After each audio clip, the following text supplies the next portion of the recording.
ज़मीर हुसैन ज़मीर इस वक्त हमारे साथ मौजूद हैं। इस्लामाबाद से मज़ीद तफसीलात उनसे जानते हैं। जी ज़मीर हुसैन ज़मीर, आगाह कीजिएगा, मज़ीद क्या तफसीलात हैं?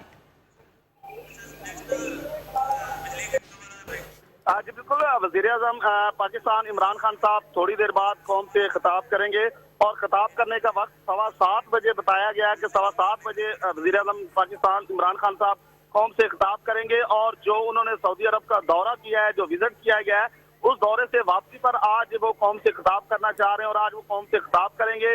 पाकिस्तान के अंदर जो मामला चल रहे हैं और खासकर ये बिजली और गैस के हवाले से भी और दीगर मामला के हवाले से भी वज़ीर-ए-आज़म पाकिस्तान इमरान खान साहब कौम को इत्मीनान में लेंगे। 7:15 बजे का वक्त बताया गया है कि 7:15 बजे वो आज कौम से खिताब करेंगे और कौम से बड़े अहम खिताब करने जा रहे हैं, क्योंकि उन्होंने सऊदी अरब का ये पहला विजिट किया है, खासकर इस हवाले से जिसमें उन्होंने सरमायाकारी कॉन्फ्रेंस में बाकायदा तौर पर शिरकत भी की और वहां उन्होंने पाकिस्तान के हवाले से बात भी की और दीगर इशूज पे आप वो वापसी आए हैं तो वो देख रहे हैं मुल्क के अंदर जो हालात चल रहे हैं, तो उस पे आज वो कौम को इत्मीनान में लेंगे और उस पे बहुत शुक्रिया ज़मीर हुसैन ज़मीर, इस्लामाबाद से हमारे साथ मौजूद है, जहां हमें तफसीलात से आगाह कर रहे थे।